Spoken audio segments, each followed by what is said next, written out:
कांग्रेस के अंचल अध्यक्ष अपने पद से इस्तीफा देने का फैसला किए हैं, क्योंकि वह क्षेत्र में अपने ही पार्टी तृणमूल कांग्रेस में गुटबाजी को रोकने में असमर्थ हैं। घटना जामुड़िया विधानसभा क्षेत्र के केंदा इलाके की है। पार्टी में कुछ नेता, यहां तक कि टीएमसी के टिकट पर चुने गए पंचायत सदस्य भी अपना स्वार्थ चरितार्थ करने में लगे हुए हैं और वह टीएमसी के पुराने कर्मियों को वह सम्मान नहीं दे रहे हैं जिसके वह हकदार हैं, जिस वजह से संगठन कमजोर पड़ने लगा है।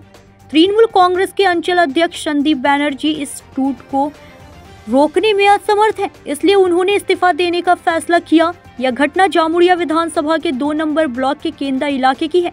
पार्टी के पुराने कर्मियों को यथा योग्य सम्मान नहीं मिल रहा है और कुछ नेता गुटबाजी कर रहे हैं, जिससे परेशान होकर संदीप बैनर्जी उर्फ बीजू ने अपने पद से इस्तीफा देने का फैसला किया।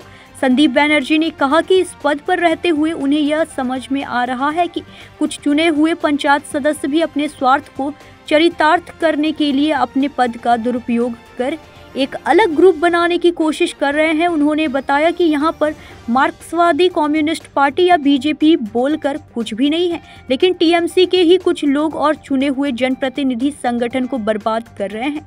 उन्होंने कहा कि क्योंकि वह अपने पद की मर्यादा की रक्षा नहीं कर पा रहे हैं, इसलिए उन्होंने अपना त्याग पत्र ब्लॉक अध्यक्ष सिद्धार्थ राणा, जिला अध्यक्ष नरेंद्र चक्रवर्ती, जामुड़िया के विधायक हरिराम सिंह, राज्य संपादक वी शिवदासन दाशु और मंत्री मलय घटक को भेज दिया है।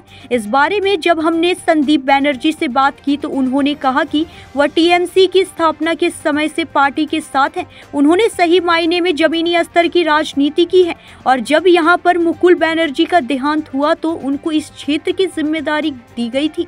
उन्होंने जान लगाकर इस क्षेत्र में पार्टी के संगठन को मजबूती प्रदान की, जिसका परिणाम यह हुआ कि 2024 के लोकसभा चुनाव में इस क्षेत्र की पार्टी को हर बूथ पर बढ़त मिली। लेकिन अब देखा जा रहा है कि पार्टी में जो नए लोग आए हैं वह पुराने कर्मियों को हाशिया पर डालने की कोशिश कर रहे हैं। संदीप बैनर्जी ने कहा कि पार्टी में नए चेहरों को लाना बहुत जरूरी है, लेकिन जो नए लोग आ रहे हैं उन्हें पुराने कर्मियों का सम्मान करना होगा।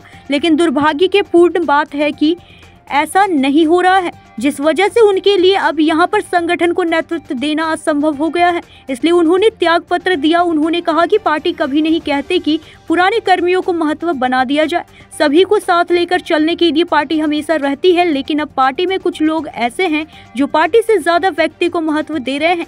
यह कहा जा रहा है कि कोई किसी नेता के गुट का है तो दूसरा किसी और नेता का गुट का है।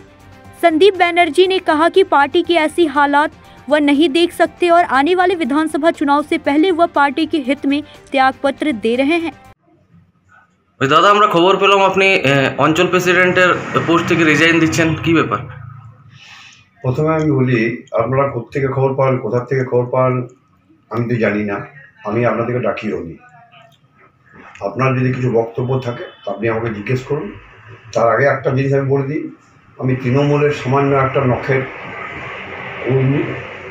দল আমাকে দায়িত্ব দিয়েছিল, আমি যতদিন বাঁচব তৃণমূল কংগ্রেস জিন্দাবাদ, মমতা ব্যানার্জি জিন্দাবাদ, অভিষেক ব্যানার্জি জিন্দাবাদ, এটাই আমার মূল মন্ত্র থাকবে, মূল স্লোগান থাকবে। কিন্তু আপনাকে একটা অঞ্চলের দায়িত্ব দেওয়া হয়েছিল, কিন্তু আমরা যেটা খবর পাচ্ছি যে আপনি সেই দায়িত্ব থেকে ছুটকারা পেতে চাইছেন, কি জন্য, কি ব্যাপার? প্রথম কথা, আমার 63 বয়স, এপ্রিল এলে 64তে পা দেবে সরকারিভাবে।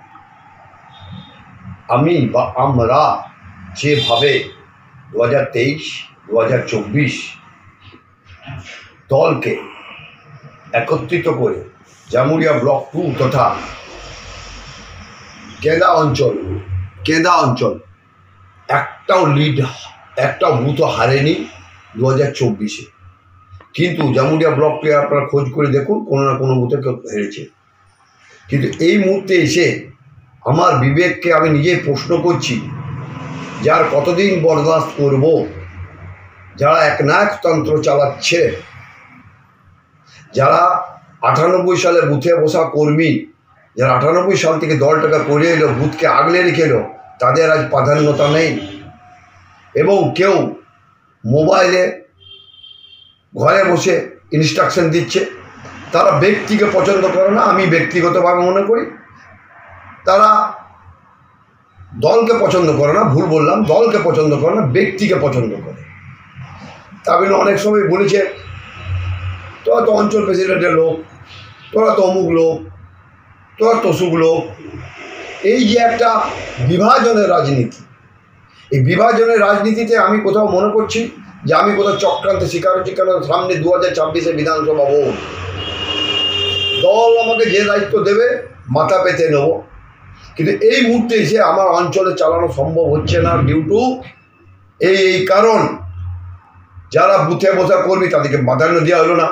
আর প্রাধান্যটা কারা দিচ্ছে না মনে হচ্ছে? আমি নাম নিতে মানে আপনারই দলের একদম, এখানে বিজেপি সিপিএম নেই, তো বিজেপি সিপিএম নেই এখানে। আমি দলের কাছে অনুরোধ করব আপনাদের মাধ্যমে যে এইগুলোকে চিহ্নিতকরণ করুন। যারা দলের দ্বারা টিকিট পেল, দলকে ভুলে যেয়ে নিজেদের মন মর্জি মতন চালাচ্ছে,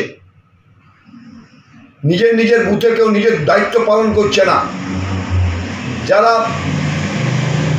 দায়িত্ব পেয়েছে তারা ফেসবুকে রাজনীতি করতে ভালোবাসে, আর আমি বা আমরা যারা সংগঠনের দায়িত্ব নিয়ে যারা মাঠে ময়দানে খেটে মরছি, তাদেরকে কিন্তু গুটি কয়েক লোক তারা কিন্তু বারবার অপমানিত হতে হচ্ছে। এইবারে অনেকে বলছে অমুকের সাথে অমুকের ক্লাস, তমুকের সাথে তমুক ক্লাস। এই জায়গাতে আমি নিজে মনে করছি যে আমার এখান থেকে এখন সরে যাওয়াটা ভালো। তার কারণ রাজা ছাড়া রাজ্য আটক যায় না। আমাকে যে অঞ্চল প্রেসিডেন্ট থাকতেই হবে, কেন নূতন প্রজন্ম তো আসতেও হবে। আমি চেয়েছিলাম বা আমরা চেয়েছিলাম আসো এক ছাতার তলায় বসে আলোচনা করি, তা না করে তারা নিজেদের উঙ্গুলি হেলনে নিজেদের স্বার্থ চরিতার্থ করতে আজকে এই জিনিসগুলো করে যাচ্ছে।